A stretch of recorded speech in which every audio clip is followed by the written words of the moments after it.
Dünyanın ilk üniversitesi olan Harran Üniversitesi kalıntılarının bulunduğu bölgedeyiz. Hüdapar olarak bu hafta dünya bilimine büyük katkılar sunmuş olan El-Battani'nin memleketi olan Şanlıurfa'yı geleceğe taşımak için bir vizyon projesini sizlerle paylaşacağız.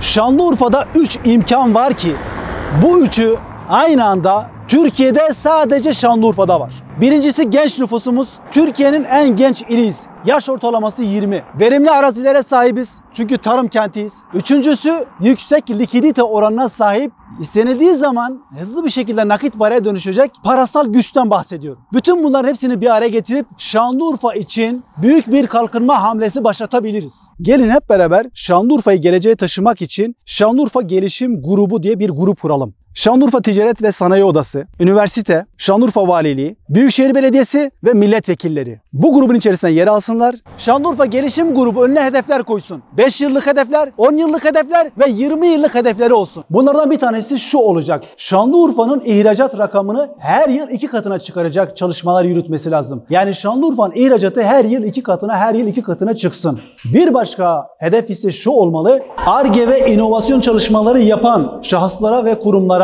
destek sunmak, onların önündeki engelleri ortadan kaldırmak, Ar-Ge ve inovasyon çalışmalarına hız katmak.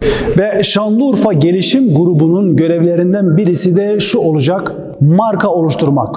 Biliyorsunuz ki ürün üretimindeki en önemli aşama marka oluşturmaktır. Üretilen ürünleri göz önüne alalım ve Şanlıurfa'da her yıl 5 ulusal marka çıkaralım. Bu da Şanlıurfa Gelişim Grubu'nun hedeflerinden birisi olsun. Bunu yapabilirsek eğer Şanlıurfa'yı hem turizm kenti, hem tarım kenti, hem de sanayi kenti yapabiliriz. Üçünü aynı anda başarabiliriz. Şimdi yapılması gereken şey, bütün herkesin elini taşın altına koyma zamanı.